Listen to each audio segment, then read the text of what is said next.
Here are 12 things worth remembering. The author is unknown. Number 1, the value of time. 2, the success of perseverance. 3, the pleasure of working. 4, the dignity of simplicity. 5, the worth of character. 6, the power of example. 7th, the influence of life. 8, the obligation of duty. 9, the wisdom of economy. 10, the virtue of patience. 11, the improvement of talent. And 12, the joy of originating. It's a good list, isn't it? Could be the kind of a checklist that a person might carry with him to glance at from time to time. None of us is smart enough to remember all he knows, as Will Rogers once said, and we need reminding. The value of time. At first you might think that applies to working, which it does for part of the time, but it also applies to time spent not working. Time spent thinking or dreaming or relaxing or reading or walking or indulging in a favorite hobby. The value of time, not to waste it on things that do nothing to help or bring enjoyment. The success of perseverance. Perseverance can accomplish anything. My friend W. Clement Stone tells the story of Tom, who was born without half of a right foot and only a stub of a right arm. As a boy, he wanted to engage in sports, as the other boys did. He had a burning desire to play, of all things, football. Now, because of this desire, his parents had an artificial foot made for him. It was made of wood. The wooden foot was encased in a special stubby football shoe. And hour after hour, day after day, he'd practice kicking the football with his wooden foot. He'd try and keep on trying to make field goals from greater and greater distances. He became so proficient that he was hired by the New Orleans Saints. Now, just offhand, what would you say a person's chances of playing professional football are if he is born without half of a right foot and a withered arm? But the screams of 66,910 football fans could be heard throughout the entire United States when Tom Dempsey, with his crippled leg, kicked the longest field goal ever kicked in a professional football game within the last 2 seconds of the game to give the Saints a winning score of 19-17 over the Detroit Lions. "We were beaten by a miracle," said Detroit coach Joseph Schmidt, "but they were beaten by perseverance." The pleasure of working. Often the pleasure that comes from working only comes after the work's been finished, but it's a pleasure you can't find any other way. The dignity of simplicity.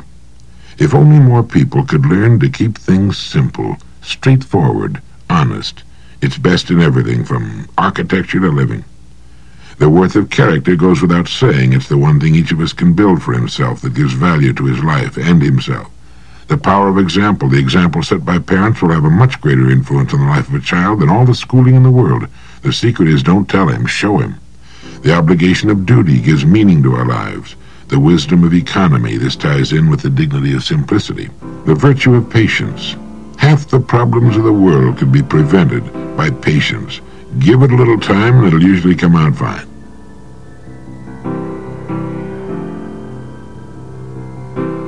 Everything in nature has two sides, a good and a bad, a positive and a negative. In philosophy, this message goes back thousands of years to the Chinese yin and yang.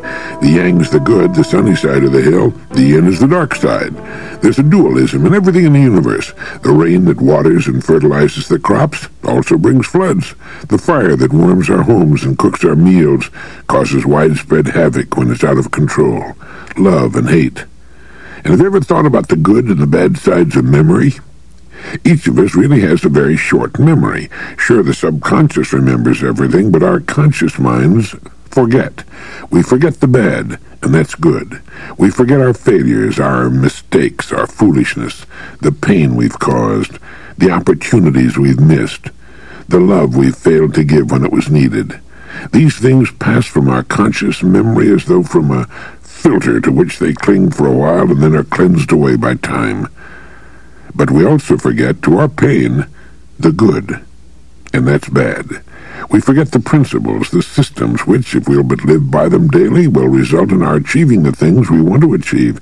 We literally forget how to live successfully. If through some diabolical device we were constantly reminded of all our past failures and mistakes, we live in a state of constant depression, fear, and sorrow, a hell on earth. But instead, our conveniently forgetful minds save us from this. But if through some wonderful agency we could be constantly reminded only of the good, of those principles and systems that we know work to our benefit and the benefit of society, We live in a state of optimism, enthusiasm, and hope. We'd go from one success to another. Well, it's a fact that the world's most successful people manage to accomplish this latter state. They manage to arrange their minds so that they constantly remind themselves of what they're doing and where they're going. They know for certain that if they'll just do certain things a certain way every day, they'll be led to the goals toward which they're striving. Now, most news seems to be bad. Our newspapers and newscasts are not filled with all the good that's going on in the world. That'd be kind of silly, I suppose. They report all the news, and the great majority of it seems to be on the negative side. Wars, murders, crime, disasters, accidents, swindles, scandals. Additionally, most people are so constituted, or so lacking in the proper education, that they too seem to act and talk rather on the negative side, and we're influenced by them. If we live, then, in accordance with our environment, we'll tend to forget the good and dwell on the bad the majority of the time. This means we'll live most of our lives on the dark side of the ancient Chinese hill. Well, what's the solution? It's to find a way to remind ourselves every day, as do the really successful people, of those things that lead to success, to the good. Otherwise, we'll forget the good along with the bad.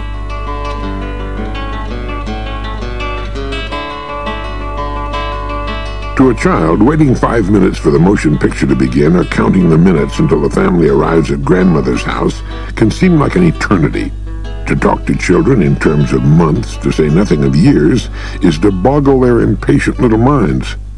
But as the years pass, a good measure of maturity can be said to be the degree of a person's patience. The older and hopefully wiser a person becomes, the more he comes to realize the importance of patience.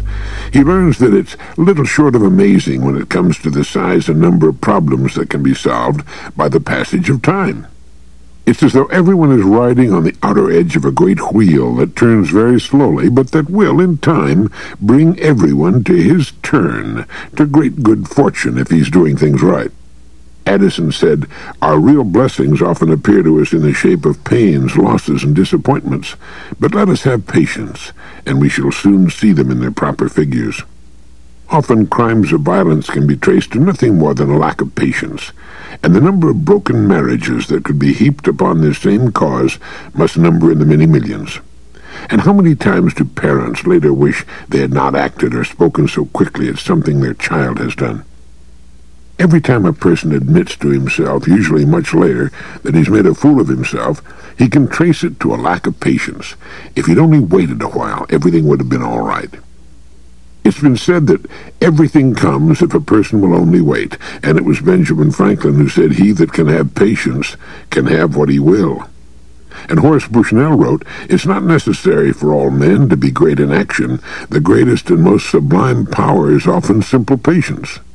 De Maistre put it this way, "To know how to wait is the great secret of success." And let's not leave out Shakespeare.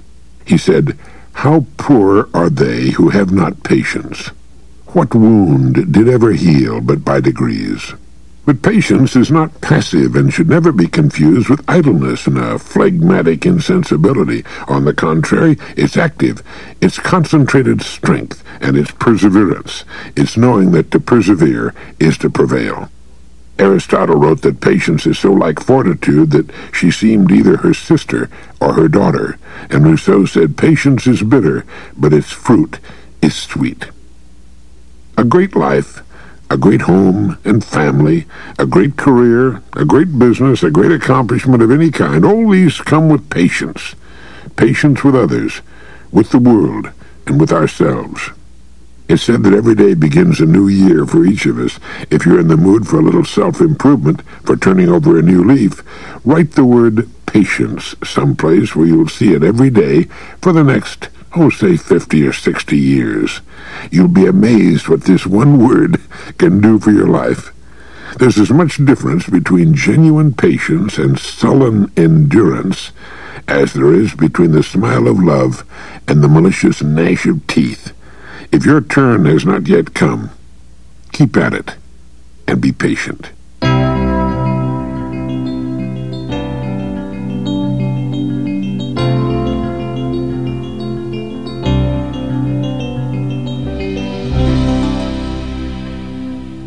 Lin Yutang, the famous Chinese philosopher, wrote, "We do not know a nation until we know its pleasures of life, just as we do not know a man until we know how he spends his leisure. It is when a man ceases to do the things he has to do and does the things he likes to do that the character is revealed. It's when the repressions of society and business are gone, and when the goads of money and fame and ambition are lifted, and a man's spirit wanders where it listeth, that we see the inner man, his real self." Had you ever thought much about that? Your leisure gives you away.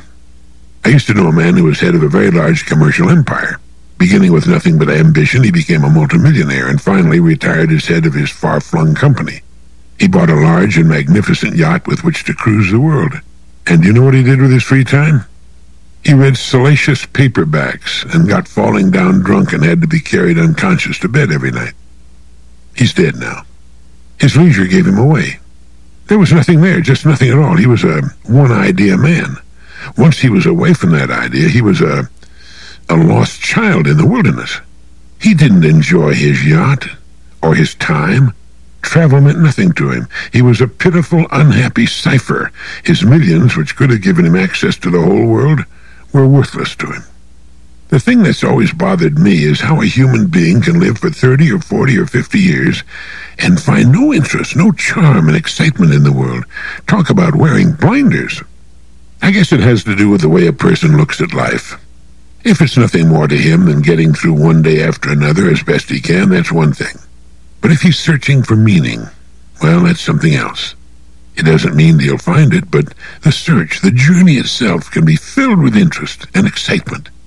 When FDR first took office as President of the United States, one of his first acts was to call on the Associate Justice of the Supreme Court, Oliver Wendell Holmes. He was admitted to the old jurist's chambers and found him reading Plato. Justice Holmes was in his 90s. "Why are you reading Plato, Mr. Justice?" the President asked. "To improve my mind, Mr. President," the great judge replied. "To improve my mind. What do you do with your leisure time? It's a good idea to examine carefully this important segment of your life. It exposes the real person, but not the finished person. We can change. We can, like Justice Holmes, still be growing and improving our minds at 92. I don't mean we need to read Plato, although it's an excellent idea, but to find fulfillment, meaning, and interest, we need to grow towards something. When we stop growing, like my millionaire friend with the big yacht, we get sick and die. We may stick around a few more years and go through the motions, but for all practical purposes, we've really ceased to live. We do not know a man until we know how he spends his leisure. It is when a man ceases to do the things he has to do and does the things he likes to do that the character is revealed. It is then we see the inner man, his real self. What would it be like to be a fully mature, self-actualizing, fully functioning human being? This is the ideal, busy, happy person with all his faculties smoothly functioning in perfect cooperation. No wars going on inside, no hang-ups, no neuroses, the ideal, productive person. Well, Dr. Abraham Maslow has made a study of self-actualized people, and they stack up this way. First, these superior people have the ability to see life clearly, to see it as it is rather than they wish it to be. They're less emotional and more objective about their observations. They're far above average in their ability to judge people correctly and to see through the phony or the fake. Usually, their choice of marriage partners is far better than average, although by no means perfect. These self-actualized people are more accurate in their prediction of future events. They see more fully, and their judgment extends to an understanding of art, music, politics, and philosophy. Yet they have a kind of humility, the ability to listen carefully to others, to admit they don't know everything and that others can teach them. This concept can be described as a childlike simplicity and lack of arrogance. Children have this ability to hear without preconception or early judgment. As the child looks out upon the world with wide, uncritical, innocent eyes, simply noting or observing what's the case without either arguing the matter or demanding that it be otherwise, so does the self-actualizing person look upon human nature in himself and in others. Without exception, Maslow found self-actualizing people to be dedicated to some work, task, duty, or vocation which they considered important. Because they were interested in this work, they worked hard, and yet the usual distinction between work and play became blurred. For them, work is exciting and pleasurable as much as play. Maslow found creativity to be a universal characteristic of all the self-actualizing people he studied. Creativeness was almost synonymous with the terms healthy, self-actualizing, and fully human. Now here again, the creativity of these people is similar to that of little children before they've learned to fear the ridicule of others. Maslow believes this to be a characteristic which is too frequently lost as we grow older. Self-actualizing people either do not lose this fresh, naive approach, or if they do lose it, they recover it later in life. Spontaneity is typical of this person. Self-actualizing people are less inhibited, therefore more expressive, more natural and simple. And, of course, courage. The courage that's needed in the lonely moments of creation. This is a kind of daring, a going out in front all alone, a defiance, a challenge. Thus, while these people are humble in that they're open to new ideas, they're willing to forego popularity to stand up for a new idea they believe in. The self-actualizing person has a low degree of self-conflict. He's not at war with himself. His personality is integrated. Now, this gives him more energy for productive purposes. As Maslow puts it, truth, goodness, and beauty are in the average person in our culture only fairly well correlated with each other, and in the neurotic person even less so. It's only in the evolved and mature human being, in the self-actualizing, fully functioning person, that they're so highly correlated that for all practical purposes, they may be said to fuse into a unity. The psychologically healthy person is both selfish and unselfish, and in fact these two attitudes merge into one. The healthy person finds happiness in helping others. Thus, for him, unselfishness is selfish.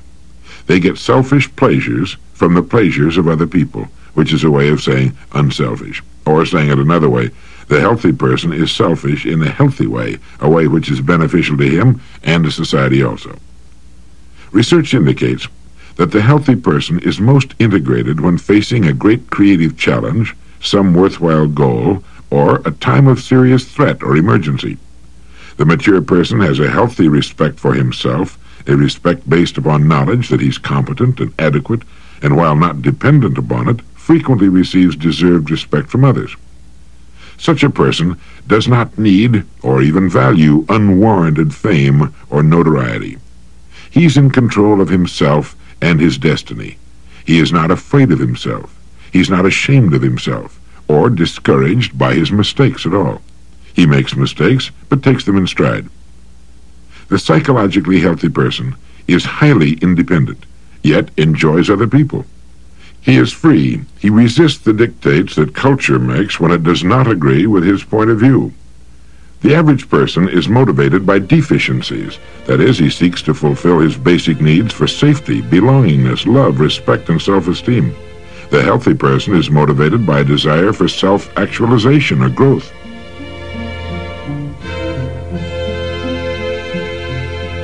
One of the major tragedies of growing up is that the great majority of us lose that wonderful capacity of children to see emotionally. Do you remember how you saw things when you were a small child? Sometimes things, and quite often the simplest, seemed so beautiful to us it was almost unbearable. And that's why a small child, still unspoiled by the acquisitiveness of modern society, will keep the box or wrapping paper and throw away the gift. I was fortunate to live a part of my childhood on a small farm in Northern California. It was beautiful country, and I can remember how the earth smelled after a rain and how unutterably beautiful everything was. The trees, the grass, the poppies, the sky, the clouds, the birds, the puddles of water in a dirt road. Every walk in the fields or woods was the greatest kind of adventure, filled with beauty. Well, I was reading W.H. Hudson, probably the greatest naturalist of his time, and came across this line. He wrote, "We may say that impressions are vivid and live vividly in the mind, even to the end of life, in those alone in whom something that is of the child survives in the adult. The measureless delight in all this visible world experienced every day by the millions of children happily born outside the city's gates, and with the delight, the sense of wonder in all life which is akin to, if not one with, the mythical faculty.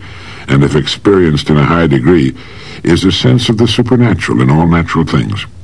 We may say, in fact, that unless the soul goes out to meet what we see, we do not see it. Nothing do we see, not a beetle, not a blade of grass.